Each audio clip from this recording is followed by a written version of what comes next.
शुभ संध्या मित्रों, मैं विपेश तिवारी आप सभी का सौर एकेडमी प्रयागराज में स्वागत और अभिनंदन करता हूं। आशा करता हूं कि आप सभी लोग अच्छे, स्वस्थ एवं तंदुरुस्त होंगे और बहुत अच्छे तरीके से अपने आगामी परीक्षा की तैयारी भी कर लिए होंगे। दोस्तों, अब आप लोगों का एग्जाम की घड़ी नजदीक आ गई है। 1 वर्षों का मेहनत आपके नजदीक आ चुका है। मुझे लग रहा है कि काफी लोग परेशान भी होंगे कि क्या मैं एग्जाम दूं या छोड़ दूं।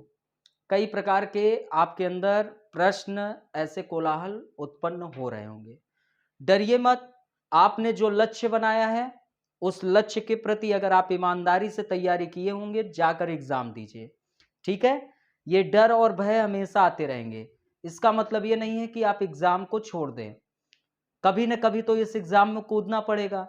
अब जब कूदे हैं इस एग्जाम में तो लगातार कूदिए, है ना।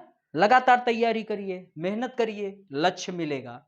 तो आप लोग, अब ये समय आ गया है कि आप लोग अपने आप को अच्छे तरीके से मानसिक रूप से मजबूती बना लीजिए, क्योंकि एग्जाम देने के लिए आपको अकेले मेंटल जो आपने तैयारी की है वो तो आपके लिए आवश्यक है ही, उसके साथ साथ मानसिक रूप से मजबूती आपके अंदर अत्यंत आवश्यक है। क्योंकि मानसिक रूप से अगर आप कमजोर हैं और आपने बहुत अच्छे से तैयारी कर लिए हैं लेकिन मानसिक रूप से कमजोर हैं, तो ये मान चलिए कि आप 8 से 10 प्रश्न गलत करके आएंगे, क्योंकि आप अभी मानसिक रूप से स्वस्थ नहीं हैं। इसलिए अत्यंत आवश्यकता यह है कि आप तुरंत मानसिक रूप से मजबूत हो जाइए और एग्जाम देने जाइए। ठीक है। एग्जाम देंगे तो आपको जरूर अपना बेस्ट करके आएंगे। ठीक है। ये मान के चलिए कि इंडियन पॉलिटी आपके लिए सबसे ज्यादा फायदेमंद होता है। इसके प्रश्न लगभग लगभग आपके पढ़े हुए आते हैं। और मॉडर्न हिस्ट्री, ये 30 प्रश्न पॉलिटी और मॉडर्न हिस्ट्री से आपको बड़े अच्छे से पकड़ बनानी है। और इंडियन इकोनॉमी को पकड़िए, ज्योग्राफी, इन्वायरमेंट और साइंस एंड टेक्नोलॉजी, ये सब करंट अफेयर अच्छे से देखे रहिए। चलिए, आज आप लोगों से एमसीक्यू फंडामेंटल राइट्स में करते हैं और इस पर अच्छे से चर्चा विमर्श करते हैं। हालांकि मैं एमसीक्यू कराऊंगा, ज्यादा टाइम नहीं लूंगा। 22 क्वेश्चन की एमसीक्यू है, ताकि यह एक क्वेश्चन पे 2 मिनट से ज्यादा नहीं होगा। कुछ प्रश्न आपसे रहेंगे, मैं बताऊंगा नहीं, क्योंकि ताकि आपके जवाब जल्दी से जल्दी वापस आए। आपको यह पता है कि मौलिक अधिकार हमें क्यों दिया जाता है? ये आपको भी भली भांति पता है। ये जो मौलिक अधिकार है व्यक्ति के व्यक्तित्व के विकास के लिए बहुत अत्यंत आवश्यक है। एक आप राष्ट्र में रह रहे हैं, एक देश में निवास कर रहे हैं और उसमें आपके व्यक्तित्व का विकास हो सके, इसलिए आपका फंडामेंटल राइट्स होता है। क्योंकि स्टेट जो होता है, राज्य जो होता है, जो आपका हो सकता है कि वह निरंकुश हो जाए, हो सकता है कि आपके अकॉर्डिंग कार्य न करे, तो आपको मौलिक अधिकार देता है और न्यायपालिका इसका संरक्षक होता है। ठीक है। तो चलिए आते हैं, अपने प्रश्नों को सॉल्व करते हैं। ठीक है। फर्स्ट प्रश्न आपके बीच में है, निम्न में से कौन सा मूल अधिकार नहीं है? एक आपका समानता का अधिकार है, एक शिक्षा का अधिकार है, एक संपत्ति का अधिकार है, एक शोषण के विरुद्ध अधिकार है। आप लोग जवाब दीजिए। आपके बीच में यह प्रश्न है, आप लोग जवाब दीजिए। ज्यादा टाइम नहीं लेंगे आप लोगों से, ज्यादा इस प्रश्न के लिए 20 सेकंड लेंगे, 25 सेकंड। जल्दी से जवाब दीजिए। निम्न में से कौन सा मौलिक अधिकार नहीं है? समानता का अधिकार, कि शिक्षा का अधिकार, कि संपत्ति का अधिकार, कि शोषण के विरुद्ध अधिकार? चलिए, सभी लोगों का जवाब आ गया है। चलिए, तो ये आपको पता है समानता का अधिकार कौन से आर्टिकल में है? हम नहीं बताएंगे, आप लोग कमेंट करिए, जल्दी से कमेंट करिए, जल्दी से, सभी का कमेंट आना चाहिए। शिक्षा का अधिकार आपके कौन से मौलिक अधिकार में, आर्टिकल में है? जल्दी से कमेंट करिए। शिक्षा का अधिकार, शिक्षा का अधिकार भी आपका आपका मौलिक अधिकार है, फंडामेंटल राइट्स है। कौन से आर्टिकल में है ये आप लोग बताएं। शोषण के विरुद्ध अधिकार भी फंडामेंटल राइट्स है, ये कौन से आर्टिकल में है? जल्दी से आप लोग कमेंट करके बताएं। समानता के लिए कमेंट करिए सभी का। शिक्षा का अधिकार कौन से आर्टिकल में? कमेंट करिए। और ये संपत्ति का अधिकार मौलिक अधिकार अब नहीं रहा। आपका फंडामेंटल राइट्स कुल कितने हैं? 6 मौलिक अधिकार हैं। आपका एक मौलिक अधिकार, पहले संपत्ति का अधिकार एक फंडामेंटल राइट्स था, लेकिन अब यह न रहा। कौन से संवैधानिक संशोधन के द्वारा संपत्ति के अधिकार को हटाया गया और इस वक्त संपत्ति का अधिकार एक कानूनी अधिकार है? तो कौन से आर्टिकल में है? ये आप लोग कमेंट करके जल्दी से जल्दी बताएं। 1 मिनट का समय दे रहे हैं, जल्दी से सभी लोग कमेंट करें। आपका शिक्षा का अधिकार कौन से मौलिक अधिकार है? तो शिक्षा का अधिकार आपके कौन से आर्टिकल में है? जल्दी से सभी का कमेंट आना चाहिए। और आपका संपत्ति का अधिकार कौन से संवैधानिक संशोधन द्वारा हटा और कौन से आपके कानूनी अधिकार में कौन से आर्टिकल में है? सभी लोगों का कमेंट आना चाहिए। ठीक है, चलिए नेक्स्ट प्रश्न की ओर। पहले प्रश्न का सही जवाब सी है। जिन लोगों ने सी लगाया बिल्कुल सही। दूसरा प्रश्न है कि निम्न कथनों पर विचार करना है। शिक्षा का अधिकार आरटीआई अधिनियम के अनुसार किसी राज्य में शिक्षक के रूप में नियुक्त होने हेतु अर्ह होने के लिए किसी व्यक्ति में संबंधित राज्य अध्यापक शिक्षा परिषद द्वारा निर्धारित न्यूनतम योग्यता का होना आवश्यक है, पहला।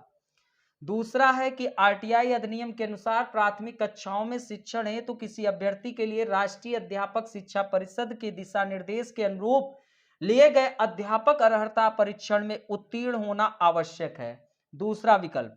आपका एक तीसरा विकल्प है, यह विकल्प है आपका तीसरा।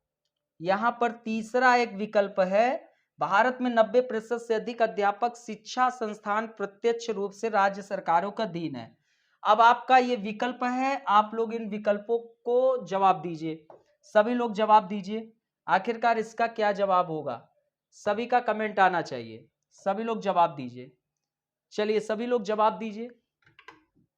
दूसरे प्रश्न का क्या होगा?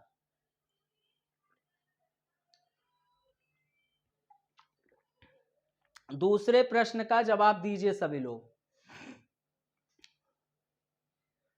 सभी लोगों का जवाब आना चाहिए, दूसरे प्रश्न का सही जवाब। सभी लोग थोड़ा सा इसमें टाइम दे रहे हैं कि आपको बताना है कि निम्न कथनों पर विचार। शिक्षा का अधिकार आरटीआई अधिनियम के अनुसार किसी राज्य में शिक्षक के रूप में नियुक्त होने हेतु अर्ह होने के लिए किसी व्यक्ति में संबंधित राज्य अध्यापक शिक्षा परिषद द्वारा निर्धारित न्यूनतम योग्यता का होना आवश्यक है। कि आपका आरटीआई नियम के अनुसार प्राथमिक कक्षाओं में शिक्षण हेतु तो किसी अभ्यर्थी के लिए राष्ट्रीय अध्यापक शिक्षा परिषद के दिशा निर्देश के अनुरूप लिए गए अध्यापक अर्हता परीक्षण में उत्तीर्ण होना आवश्यक है। चलिए जवाब दीजिए सभी लोग, कौन सा विकल्प सही है? चलिए इस प्रश्न का आपका सही जवाब है बी ऑप्शन, केवल 2। अर्थात कि आरटीआई अधिनियम, आपका आरटीआई इस बार इंपॉर्टेंट है, पढ़ लीजिएगा। आरटीआई पढ़ लीजिएगा, ठीक है।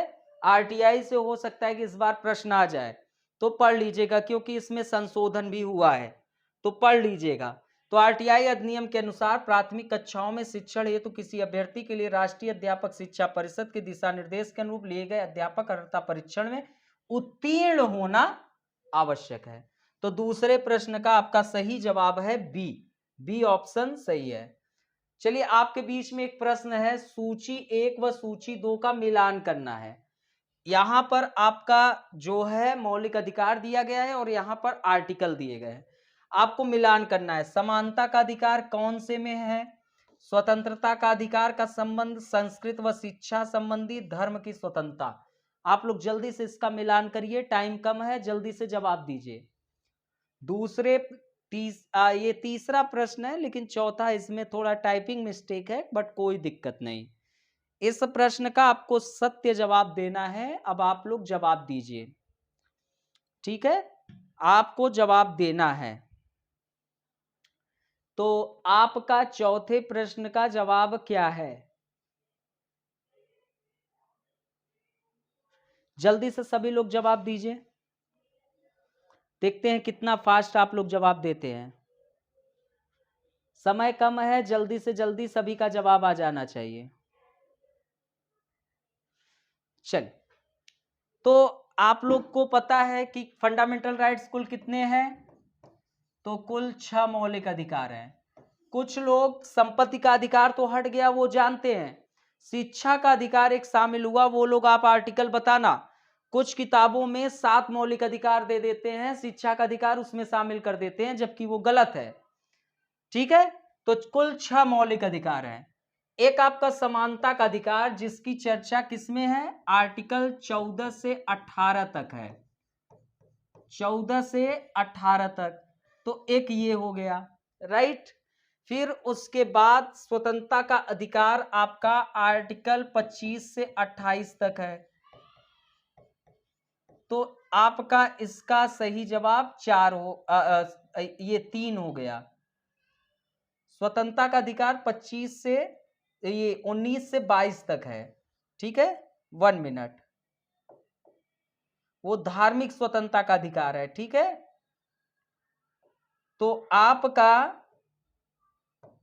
समानता का अधिकार आर्टिकल 14 से 18 तक है। तो ये ऑप्शन। स्वतंत्रता का अधिकार आपका आर्टिकल 19 से 22 तक है।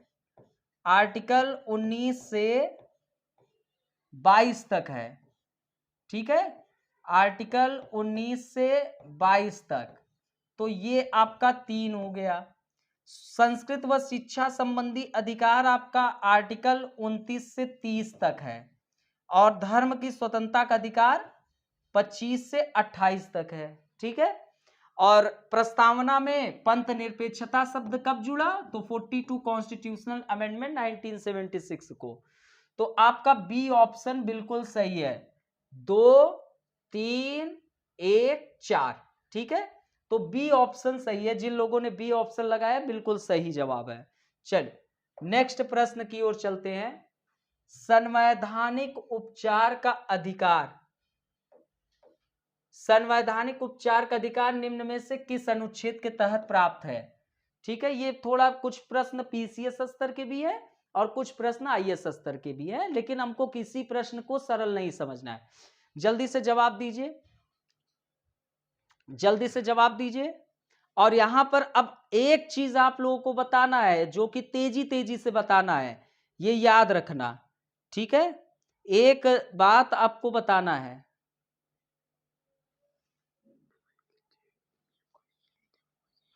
जल्दी से जवाब दीजिए सभी लोग।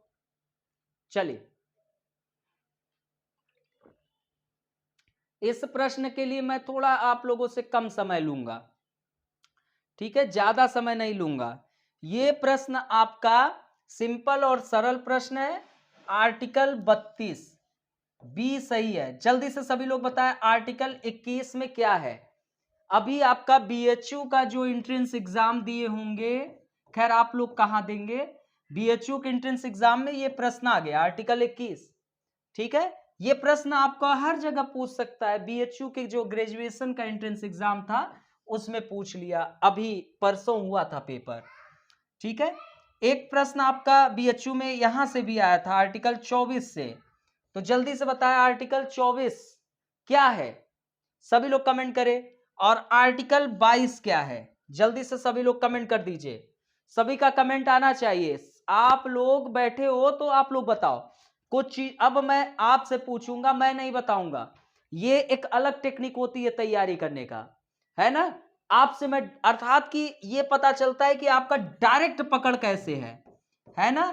क्या आपने कुछ प्रश्न आप लोग विकल्प के सहारे कर देते हैं, लेकिन कुछ चीजों का हमको ज्ञान जो है वो डायरेक्ट होना चाहिए, अत्यंत आवश्यक है। चलिए, भारतीय संविधान का मैग्ना कार्टा संविधान के किस भाग को कहा जाता है। क्या वह भाग 4 है, क्या वह भाग 2 है, क्या वह भाग 3 है, कि क्या वह भाग 1 है। जल्दी से जवाब दीजिए सभी लोग, जल्दी से जल्दी जवाब दीजिए। भारत का मैग्ना कार्टा किसे कहा जाता है, जल्दी से सभी लोग कमेंट करिए। भारत का मैग्ना कार्टा किसे कहा जाता है, सभी लोग कमेंट करके बताएं, किसे कहा जाता है भारत का मैग्ना कार्टा।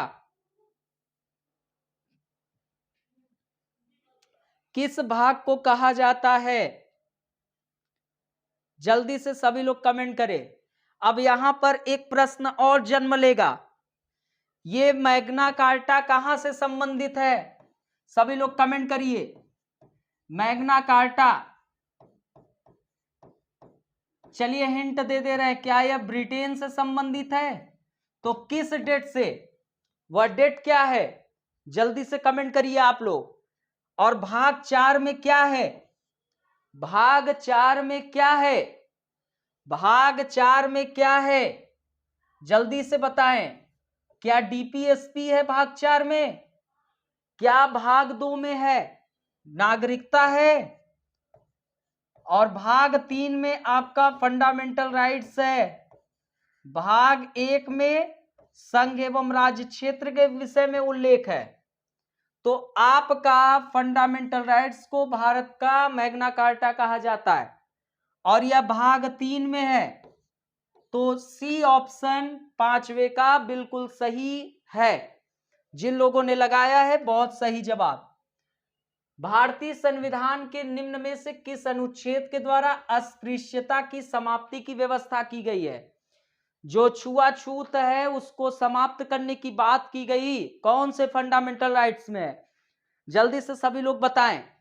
क्या आर्टिकल 14 में है, क्या 15 में है, क्या 16 में है, क्या 17 में है? तैयार रहना, जल्दी से बताइए। जल्दी से सभी लोग कमेंट करके बताएं, अस्पृश्यता की समाप्ति की व्यवस्था कौन से अनुच्छेद में है? छठवां प्रश्न आपके बीच में है, ज्यादा समय नहीं लिया जाएगा। जल्दी से सभी लोग कमेंट करके बताएं, छठवां प्रश्न का जवाब दीजिए। चलिए जल्दी से जल्दी जवाब दीजिए। तो दोस्तों, आपका भारतीय संविधान के कौन से भाग अनुच्छेद 14 में क्या कहा गया है? विधि के समक्ष, क्या यही बात? तो विधि के समक्ष समता किस कहां से प्रभावित होकर हमने किया है?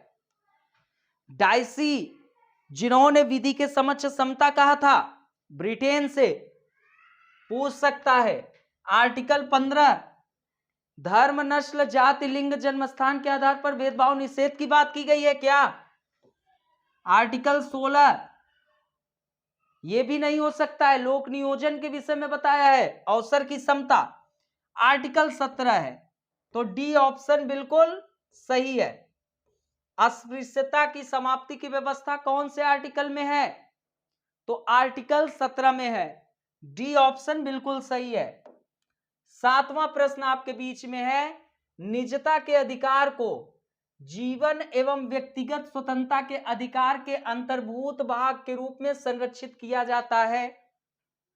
भारत के संविधान में निम्न में से किससे उपर्युक्त कथन सही एवं समुचित ढंग से अर्थित होता है? बहुत शानदार प्रश्न है, और यह निजता के अधिकार का प्रश्न आपका पूछा भी यूपीएससी ने। तो यह आर्टिकल 14 एवं संविधान के 42वें संशोधन के अधीन उपबंध कि अनुच्छेद 17 एवं भाग 4 में दिए गए राज्य के नीति निर्देशक तत्व कि अनुच्छेद 21 एवं भाग 3 में गारंटी की गई वे स्वतंत्रताएं कि आर्टिकल 24 एवं संविधान के 44वें संशोधन के अधीन उपबंध। तो 7वें प्रश्न का आपको जवाब देना है, निजता के अधिकार को जीवन एवं व्यक्तिगत स्वतंत्रता के अधिकार के अंतर्भूत भाग के रूप में संरक्षित किया जाता है। भारत के संविधान में निम्न में से किस से उपर्युक्त कथन सही एवं समुचित ढंग से अर्थित होता है? जल्दी से बताएं।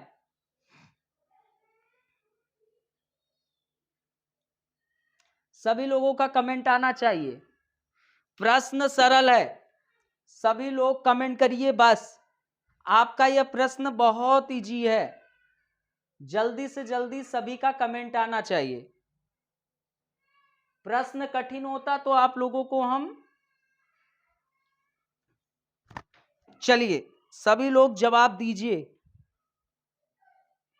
जवाब दीजिए। चलिए, तो आपका सी ऑप्शन बिल्कुल सही है। निजता के अधिकार को जीवन एवं व्यक्तिगत स्वतंत्रता के अधिकार के अंतर्भूत भाग के रूप में संरक्षित किया जाता है। आर्टिकल 21 यही कहता है। और आपका मौलिक अधिकार भाग 3 में, क्योंकि आर्टिकल 21 एक फंडामेंटल राइट्स है, ठीक है, तो सी सही है। आपका ए गलत, बी गलत, डी गलत, सातवें का सी ऑप्शन बिल्कुल सही है। आठवां प्रश्न आपके बीच में है।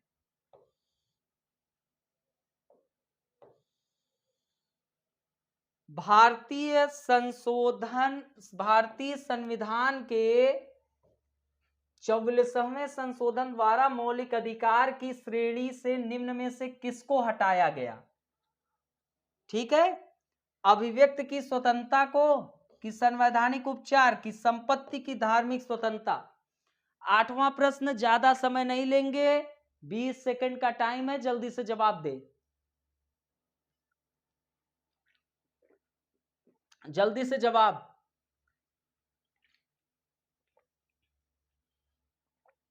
सभी का जवाब जल्दी से आ जाना चाहिए, जल्दी से तेजी से जवाब दीजिए।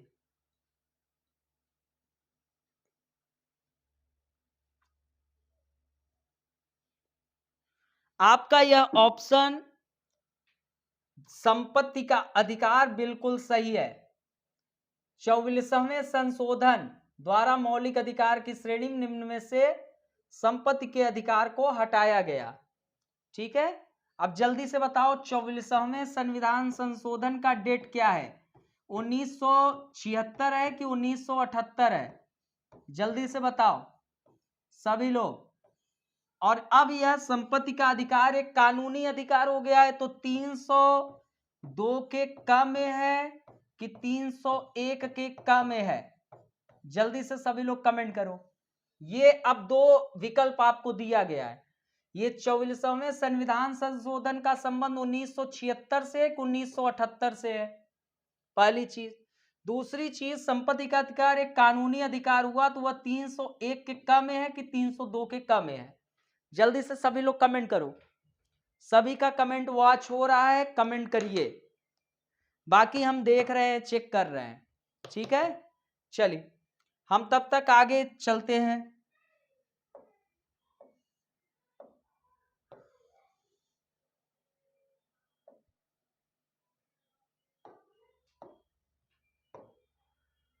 निम्न में से कौन संविधान के अनुच्छेद 21 के दायरे में नहीं आता है?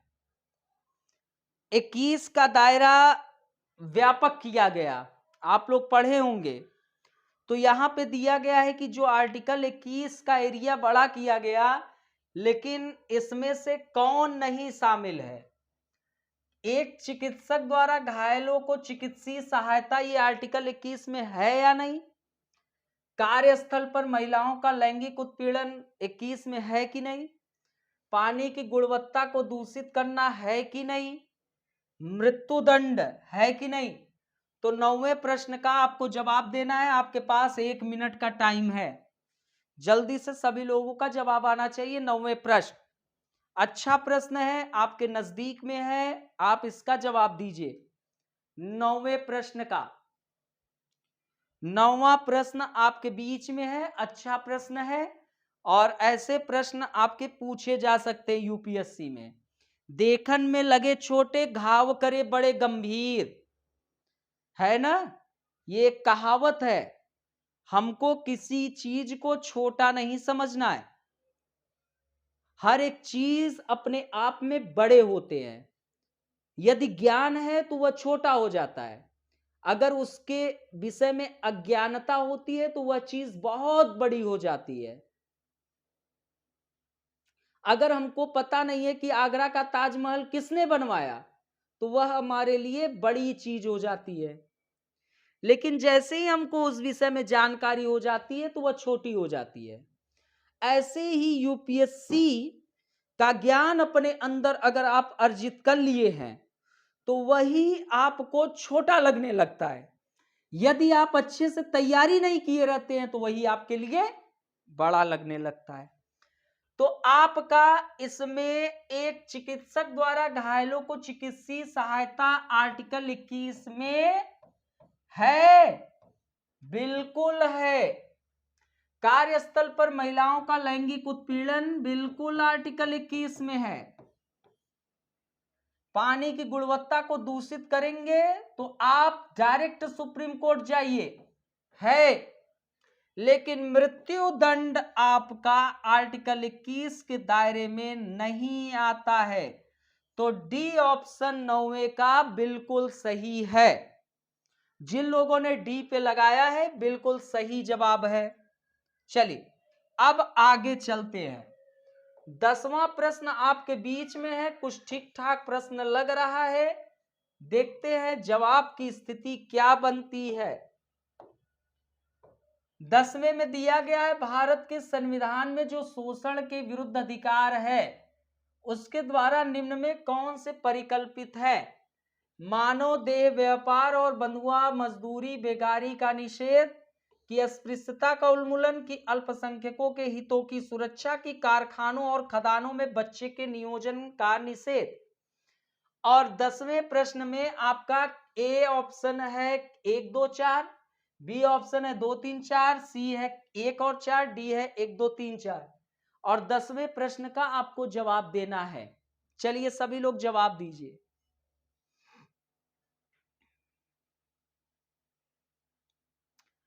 शोषण के विरुद्ध अधिकार में पूछा गया है।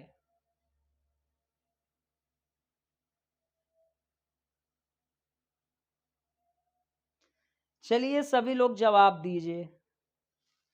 ठीक प्रश्न है। अगर आप अच्छे से फंडामेंटल राइट्स पढ़े हैं तो जवाब दे पाने की स्थिति में है। ये मैं नहीं कह रहा हूं कि आप जवाब दे पाने की स्थिति में नहीं है स्थिति में। लेकिन देखते हैं कौन जवाब दे पाता है।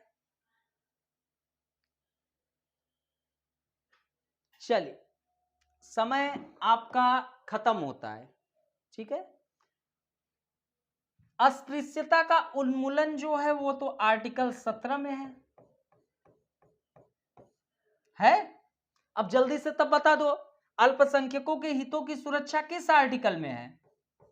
मुझे नहीं लगता है कि अब शोषण के विरुद्ध अधिकार में है ना। चलिए, शोषण के विरुद्ध अधिकार में मानव देह व्यापार और बंधुआ मजदूरी का निषेध, ये कौन से आर्टिकल में है? जल्दी से बताओ। ये है। और कारखानों और खदानों में बच्चे के नियोजन का निषेध, ये भी है आर्टिकल। जल्दी से आप लोग बताओ, ये भी आर्टिकल बताओ, ये भी। तो आपका 1 और 4 ये बिल्कुल सही ऑप्शन है, सी सही है। बाकी ये सब कमेंट करके बताओ। आप लोग बताइए, आज मैं आपको अलग टाइप का, इससे पता चलेगा कि आप कैसे तैयारी कर रहे हैं ना। चलिए, इंफॉर्मेशन जो है वो तो कलेक्ट होना चाहिए।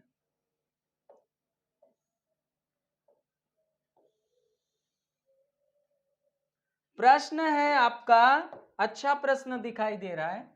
निम्न कथनों में से कौन सा एक कथन सही है?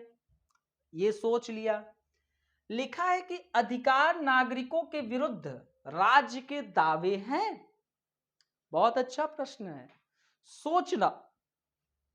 अधिकार वे विशेषाधिकार हैं जो किसी राज्य के संविधान में समाविष्ट है। अधिकार राज्य के विरुद्ध नागरिकों के दावे हैं। अधिकार अधिकांश लोगों के विरुद्ध कुछ नागरिकों के विशेषाधिकार हैं। प्रश्न बहुत शानदार है 11वां। जल्दी से जवाब दीजिए, ये प्रश्न आने के भी चांसेस हैं। क्या है?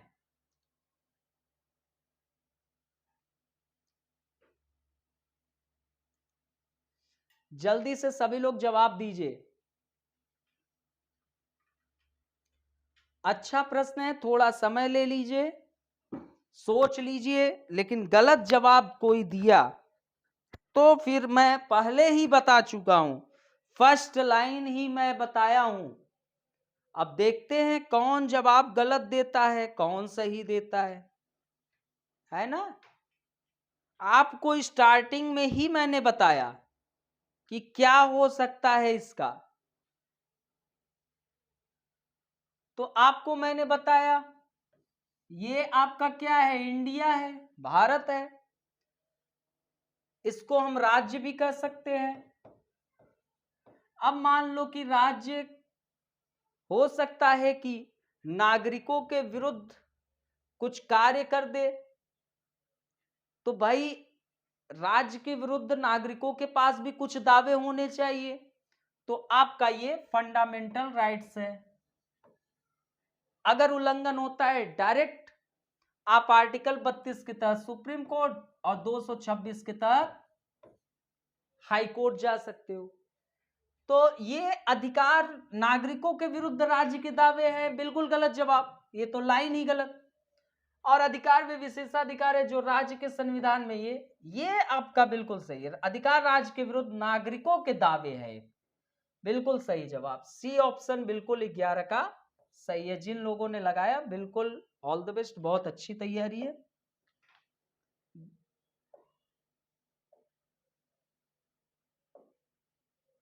चलिए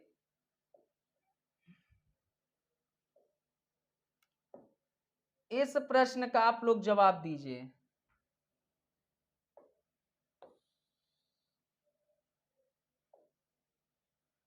भारतीय दंड संहिता किस धारा के अनुसार आत्महत्या के प्रयास को दंडनीय अपराध माना गया है? कुछ लोग जीवन में निराशा हो जाने के कारण क्या कर लेते हैं? आत्महत्या कर लेते हैं, जो कि एक गलत डिसीजन होता है ना। जीवन को, ये जीवन जो मिला है, इस जीवन में संघर्ष बहुत आएंगे, विचलित होना बड़ी गलत चीज होती है। कई लोग एग्जाम में असफल होने के बाद आत्महत्या कर लेते हैं। कुछ ऐसे होते हैं जो जीवन में निराश होकर कर लेते हैं। कुछ लोग गर्लफ्रेंड छोड़ देती है तो पागल हो जाते हैं, क्योंकि हमेशा किताबों में देखते हैं तो उसकी जुल्फें दिखाई देती है, और जब व्हाइट बोर्ड को देखते हैं तो ब्लैक बोर्ड दिखाई देने लगता है, क्योंकि काले काले जुल्फे होते हैं। तो बड़ी समस्याएं हैं। तो भारतीय दंड संहिता की किस धारा के अनुसार आत्महत्या के प्रयास को दंडनीय अपराध माना गया है? धारा 306 की, धारा 308 की, धारा 307 की, धारा 309। 13वां प्रश्न आपके बीच में है, जल्दी से जवाब दीजिए। 13 का क्या ऑप्शन हो सकता है? जल्दी से जवाब दीजिए। 13 प्रश्न आपके बीच में है, जल्दी से जवाब दीजिए। 13 का क्या ऑप्शन हो सकता है? सभी लोग जल्दी से जल्दी जवाब दीजिए। 13 का क्या हो सकता है? चलिए डायरेक्ट है। 306 बिल्कुल नहीं, 308 भी नहीं, 307 नहीं, धारा 309 बाकी पढ़ लेना। 309।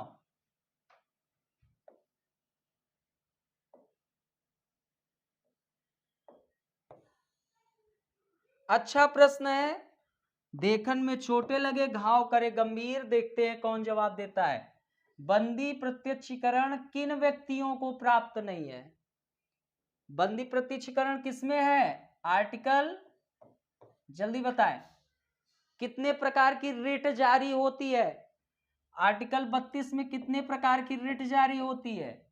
उन्हीं में से एक बंदी प्रत्यक्षीकरण है। और बंदी प्रत्यक्षीकरण किन व्यक्तियों को प्राप्त नहीं है? निवारक नजरबंदी में गिरफ्तार व शत्रु देशी, कि शत्रु देशी व मित्र देशी, कि आतंकवादी व मित्र देशी, कि भारतीय व शत्रु देशी। 14वें का जवाब आपको देना है, जल्दी से दीजिए।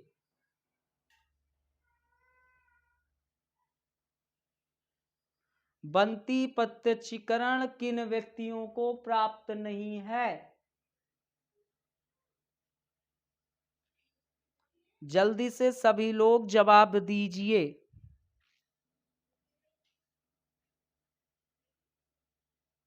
चलिए, तो बंदी प्रत्यक्षीकरण जो है वह आपका निवारक नजरबंदी में गिरफ्तार व शत्रु देशी को नहीं प्राप्त है। ए ऑप्शन सही, बाकी सब प्राप्त है। ठीक है, तो ए ऑप्शन किन किन लोगों ने 14वें में ए ऑप्शन लगाया था? बहुत अच्छा, आपका प्रयास सराहनीय है। एक प्रश्न इधर छूट गया था क्या? हाँ, ये भी प्रश्न हल कर लिया जाए। चलिए, प्रश्न दिया गया है कि निम्न में से किन अनुच्छेद के तहत उच्चतम मतलब कि सुप्रीम कोर्ट व उच्च न्यायालय अर्थात कि हाई कोर्ट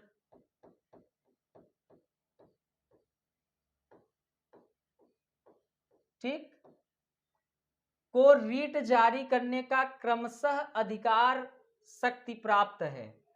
अनुच्छेद 222 व 32 के अनुच्छेद 32 व 226 के अनुच्छेद 36 व 226 के अनुच्छेद 30 व 226। अब ये चार विकल्प में एक सही है, इसका जवाब दीजिए।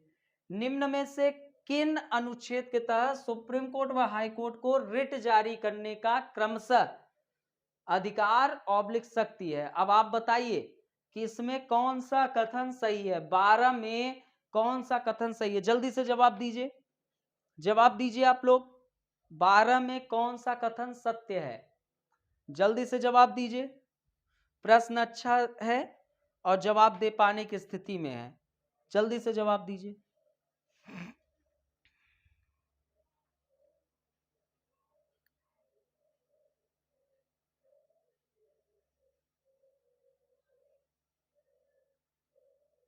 जल्दी से जवाब दीजिए।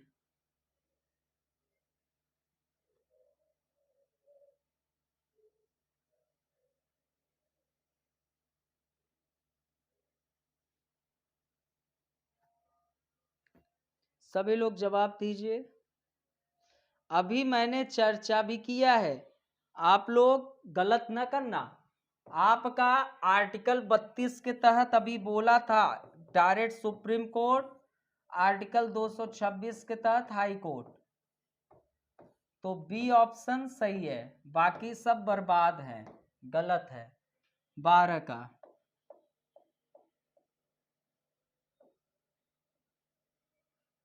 चलिए,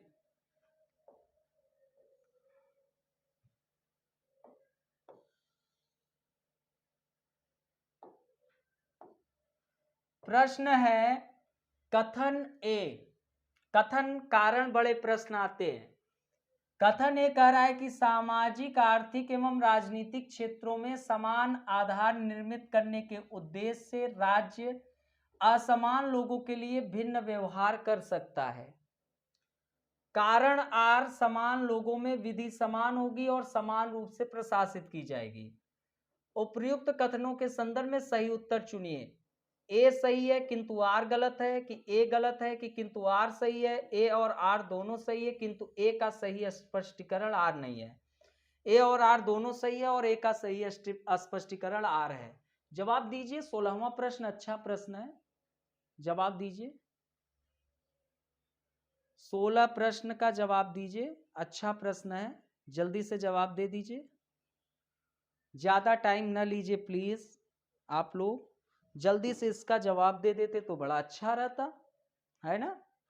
16 प्रश्न ठीक ठाक लग रहा है, जवाब दे दीजिए। 16 प्रश्न का सही जवाब क्या है? 16। चलिए, सभी लोग जवाब तो दे रहे हैं।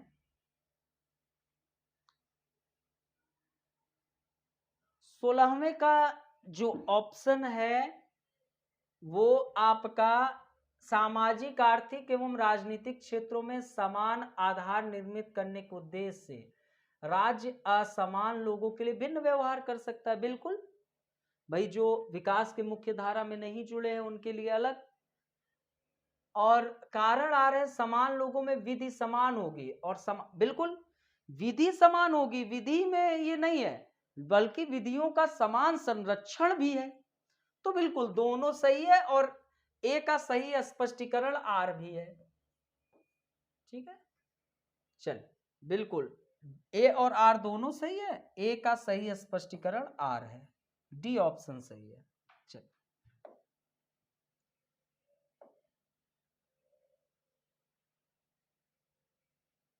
चलिए, 18वां। हाँ,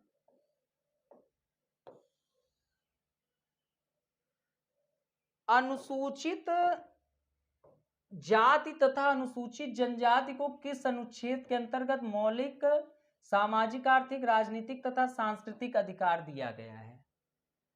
आर्टिकल 20 के तहत कि 19 के तहत कि 18 की 17? जल्दी से जवाब दीजिए। 18। जल्दी से जवाब दीजिए। प्रश्न आपके पास सामने है, इजी है, जल्दी से खत्म कर दिया जाए। ठीक है, 4-5 प्रश्न है, 7-8 मिनट में सब खत्म कर दिया जाए। जल्दी से जल्दी जवाब दे दीजिए। 18 प्रश्न का सही जवाब क्या है? बहुत ज्यादा टाइम ना लीजिए, बहुत छोटा प्रश्न है और इसका जवाब दे दीजिए। ठीक है, 18 प्रश्न का सही जवाब क्या है?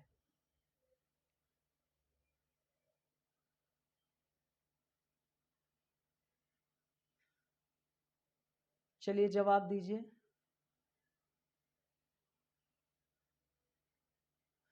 अनुच्छेद 17 में ही दिया गया है ना, 18 का डी, आर्टिकल 17 में ही दिया गया है। एक बार चेक कर लेना, आर्टिकल 17 में दिया गया। थोड़ा इंपॉर्टेंट है, इस बार चर्चे में भी है, थोड़ा पढ़ लीजिएगा। ये आपका आज का लास्ट प्रश्न करते हैं, जल्दी से आप लोग जवाब दे देते तो आज का लास्ट प्रश्न कर लेते, फिर नेक्स्ट और आपको मौलिक अधिकार का प्रश्न करा देते हैं। निम्न युग्मों में से कौन सा सही सुमेलित नहीं है? ध्यान रखना, नहीं जैसे आए अंडरलाइन कर लो थोड़ा सा। ठीक है, अंडरलाइन कर लो पहले से। मानव के दुर्व्यवहार तथा बलात्श्रम का निषेध, अल्पसंख्यक वर्गों को हितों का संरक्षण, संवैधानिक उपचार का अधिकार, शिक्षा संस्थाओं की स्थापना तथा प्रशासन करने का अल्पसंख्यक वर्गों का अधिकार। चलिए, कौन सुमेलित नहीं है? 19। हमको लग रहा है कि आप लोग बहुत समझदार हैं और समझ गए होंगे, है ना? हाँ, हमको लग रहा है आप लोग बहुत समझदार हैं। चलिए, हमको लग रहा है कि आप लोग समझ गए हैं। चलिए, समझ गए हैं तो बहुत अच्छी बात है। तो आपका आर्टिकल 31 ये सही सुमेलित नहीं है, डी ऑप्शन सही है। ठीक है, बाकी सब सही सुमेलित है। ठीक है, चलिए डरिए मत, एग्जाम दीजिए और मैं कह रहा हूं आप लोग जीतेंगे, जीतने के लिए बने हैं। बाकी मिलते हैं नेक्स्ट क्लासेस में, तब तक के लिए बाय बाय, टेक केयर।